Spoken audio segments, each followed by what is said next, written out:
خاتون حضور کی خدمت میں حاضر ہوئی اور عرض کی یا رسول اللہ صلی اللہ علیہ وسلم مجھ سے بدکاری سرزد ہو گئی ہے اور میرے پیٹ میں بچہ ہے اور میں چاہتی ہوں کہ آخرت کی سزا کی بجائے دنیا کے اوپر اس کی سزا مجھے دے دی جائے تاکہ میں پاک ہو جاؤں اور صاف ہو جاؤں، کیونکہ آخرت کی سزائیں بہت سخت ہیں۔ اللہ کے محبوب علیہ السلام نے جبریل امین سے ایک دن پوچھا تھا مجھے جہنم کے عذابوں کا ذکر سناؤ، تو عرض کی یا رسول اللہ صلی اللہ علیہ وسلم ہلکا ترین عذاب یہ ہے کہ جہنمی کے پاؤں میں آگ کے جوتے رکھے جائیں گے، باقی اس کے پورے بدن پہ آگ نہیں ہوگی، صرف آگ کے جوتے اس کو پہنائے جائیں گے، لیکن اس کی حدت، گرمی اور شدت اتنی ہوگی یغلی منہما دماغہ، اس کی شدت سے اس کا دماغ پگھل کر ناک اور کانوں کے ذریعے سے باہر آنا شروع ہو جائے گا۔ یہ سب سے ہلکے عذاب کی کیفیت ہے، اور جو عذاب سخت ہیں الیاذ باللہ، اللہ تعالیٰ قرآن مجید میں فرماتا ہے ثم لا يموت فیہا ولا یحیا، اس بڑے عذاب کا ذکر کیا جو جہنمیوں کو دیا جائے گا، فرمایا اس عذاب کی کیفیت یہ ہوگی بندہ نہ جیے گا نہ مرے گا۔ جیے گا اس لیے نہیں کہ آگے اور پیچھے دائیں اور بائیں آگ ہی آگ ہوگی، تو اس آگ میں جینا کو جینا تو نہیں ہوگا، اور مرے گا اس لیے نہیں کہ موت کو موت آ چکی ہوگی۔ تو وہ کتنا سخت عذاب ہوگا الیاذ باللہ کہ ہلکے ترین عذاب کی کیفیت یہ ہے کہ پاؤں میں آگ کا جوتا اور دماغ پگھل کے ناک اور کانوں کے راستے سے باہر آ جائے۔ تو اس نے عرض کی یا رسول اللہ صلی اللہ علیہ وسلم میرے اوپر حد جاری کر دیجئے، اور اس نے کہا کہ میرے پیٹ میں جو ہے وہ بچہ ہے۔ اللہ کے محبوب علیہ السلام نے فرمایا جاؤ جب بچہ پیدا ہو تو پھر آنا۔ وہ چلی گئی، تو جب بچہ پیدا ہوا تو گود میں اٹھائے پھر حضور کی خدمت میں حاضر ہوئے اور عرض کی یا رسول اللہ یہ ہے بچہ جو میں نے گناہ کیا تھا، بدکاری کی تھی، آج یہ اس کی نشانی ہے۔ تو اللہ کے محبوب علیہ السلام نے فرمایا کہ اسے لے جاؤ اور اسے دودھ پلاؤ، اور جب یہ کچھ کھانے پینے لگ جائے گا تو پھر آنا۔ کچھ دنوں کے بعد وہ دوبارہ حاضر ہوئی اور اس نے اس بچے کے ہاتھ میں روٹی کا ٹکڑا دیا ہوا تھا اور عرض کی یا رسول اللہ دیکھ لیجئے اب یہ روٹی کھانے لگ گیا ہے۔ اللہ اکبر۔ تو اللہ کے محبوب نے فرمایا انہیں لے جاؤ اور جا کے انہیں سنگسار کر دو۔ اس کی یہ حد بنتی تھی، اس کو سنگسار کیا اور اس نے خود یہ سزا اپنے لیے قبول کی۔ تو یہ بات ذہن نشین کیجئے کہ یہ وہ لوگ تھے کہ جن سے کبھی کوئی گناہ سرزد ہو جاتا تو وہ جلد توبہ کرتے، اور اس کی بڑی سے بڑی حد اور سزا بھی ہوتی تو وہ بھی کاٹنے کے لیے تیار ہو جاتے۔ میں اور آپ دیکھیں کہ ہماری زندگی میں اگر گناہ ہیں اور ہمیں سچی توبہ کی توفیق بھی نصیب نہیں ہے اور آئندہ نہ کرنے کا عزم مصمم ہو، پکا ارادہ ہو کہ یہ گناہ زندگی میں دوبارہ نہیں کروں گا، الگ بات ہے کہ پھر دوبارہ اس سے سرزد ہو جائے، لیکن جب وہ توبہ کر رہا ہو تو اس وقت اس کا پختہ عزم ہو اور اس کے دل کے کسی گوشے میں نہ ہو کہ چلو میں توبہ کر لیتا ہوں اور پھر ہو گیا تو پھر کر لوں گا، پکا عزم ہو کہ دوبارہ یہ گناہ نہیں کروں گا۔ اور اگر زبان سے توبہ توبہ کر رہا ہو اور دل میں ہو کہ ٹھیک ہے یہ تو صبح بھی مجھ سے عمل بد سرزد ہونا ہے، تو اللہ تعالیٰ سے یہ مذاق کرنے والی بات ہے، اور اللہ تعالیٰ سے جو مذاق کرتا ہے وہ کہاں کھڑا ہے وہ خود سوچ لے۔ وہ کیا کسی نے کہا تھا کہ توبہ کی پھر توبہ کی پھر توبہ کر کے توڑ دی، میری اس توبہ پہ توبہ توبہ توبہ کر اٹھی۔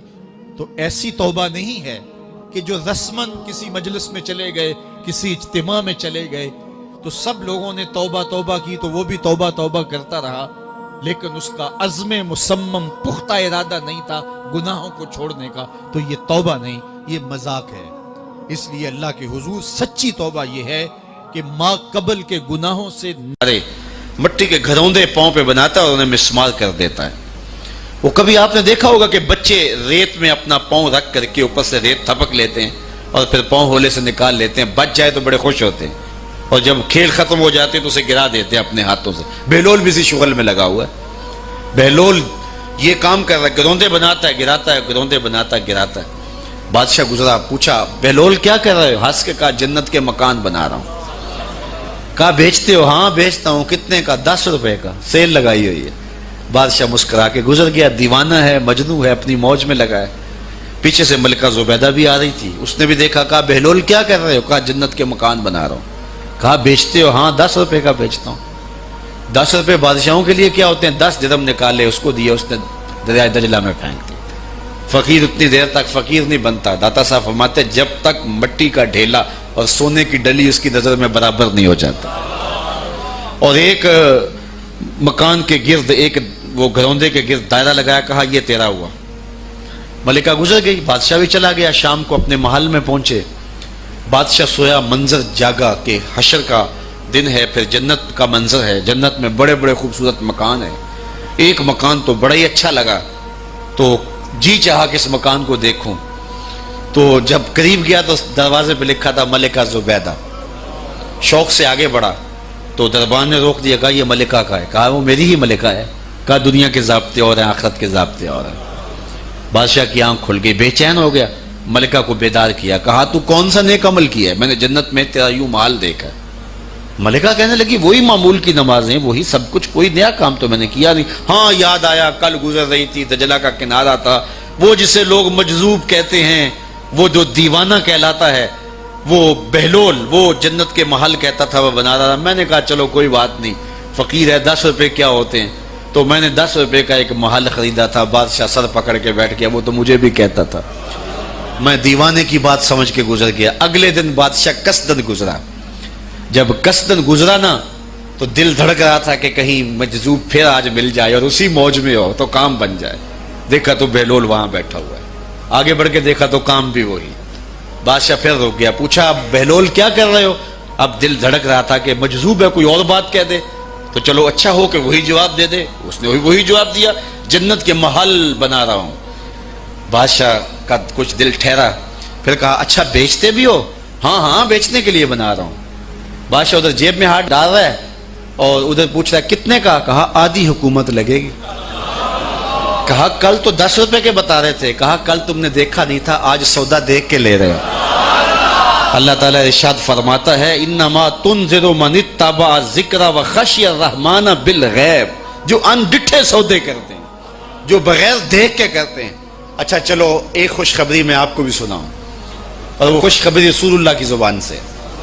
حضور نے فرمایا طوبی لمن رآنی وآمن بی وطوبی 7 مرات من لم یرانی وآمن بی.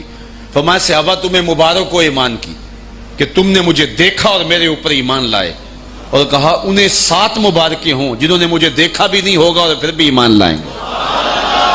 انما تنذر من اتبع الذکر وخشی الرحمن بالغیب فبشرہ بمغفرۃ واجر کریم.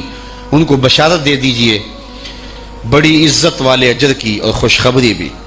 تو جس اجر کو میرا رب بھی کریم کہہ رہا ہے وہ اجر کیسا ہوگا. تو یہاں تو لہجہ دم توڑتا ہے اور الفاظ ساتھ نہیں دیتے کہ اجر کریم کی کیا تعریف کریں جس اجر کو میرے رب ہے. لا فضل لعربی علی اعجمی, کسی عربی کو اجمی پر کوئی فضیلت نہیں ہے, اور کسی اجمی کو کسی عربی پر کوئی فضیلت نہیں ہے. کسی گورے کو کالے پر, کسی کالے کو گورے پر کوئی فضیلت نہیں. فضیلت کا معیار صرف تقوی ہے. ہمارے آج بھی ہندوانہ رسمیں ختم نہیں ہو رہی. دولت کی تقسیم پر, امیر غریب کی بنیاد پر اس معاشرے میں تقسیم موجود ہے.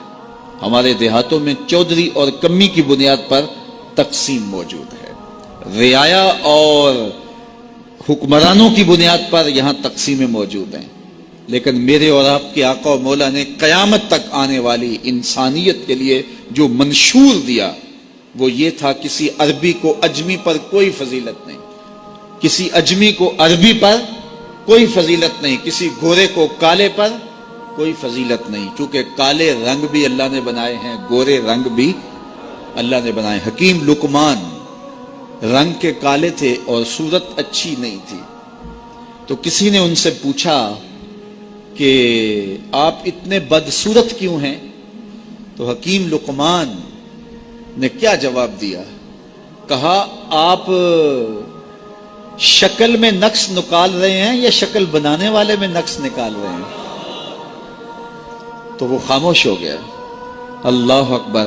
تو یہ اللہ نے بنایا ہے نا, اس نے کانٹا بھی اس نے پیدا کیا ہے, پھول بھی اس نے پیدا کیا ہے, چہروں کی رنگت اس نے بنائی ہے, کسی میں کوئی رنگ بھر دیا, کسی نے کوئی رنگ بھر دیا. تو رنگوں کی بنیاد پر, نسب کی بنیاد پر کوئی افضل, کوئی اشرف, کوئی اعلیٰ, کوئی بد, یہ نہیں ہے, بلکہ معیار جو دیا گیا وہ کیا تھا؟ تقوی. ان اکرمکم عند اللہ اتقاکم, جو زیادہ متقی ہے اللہ کے نزدیک وہی معزز ہے, وہی معتبر ہے. پھر حضور علیہ الصلوۃ والسلام نے عورتوں کے بارے میں تاکید کی کہ وہ تمہاری زیر دست ہیں, ان کی ملک کچھ نہیں ہوتا اور کمزور ہیں, ان کے بارے اللہ سے ڈرنا. اور حضور نے ان کے ساتھ حسن سلوک کرنے کی وصیت کی. پھر غلاموں کے ساتھ حسن سلوک کرنے کا حضور نے درس دیا کہ جو خود کھاتے ہو وہ انہیں کھلاؤ, جو خود پیتے ہو انہیں پلاؤ, جو خود پہنتے ہو انہیں پہناؤ. بعض لوگ ملازم کو, ماتحت کو جو ہیں وہ ہلکے کپڑوں میں کسن رکھتے ہیں تاکہ پتہ چل جائے کہ یہ غلام ہے, یہ ملازم ہے اور ہم باس ہیں. حضور علیہ الصلوۃ والسلام نے ان 3 چیزوں کی تاکید کی. پھر حضور نے ہمسایوں کے حقوق کے حوالے سے بات کی, اور صحابہ فرماتے ہیں کہ اتنی بار حضور نے تاکید کی کہ ہمیں یہ گمان ہوا کہیں وراثت کے اندر حقدار نہ ٹھہرا دیا جائے.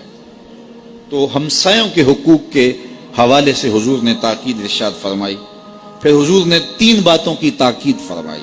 پہلی بات, عمل میں اخلاص پیدا کرو, چونکہ عمل کا خلوص ہی قبولیت کا سبب و ذریعہ ہے.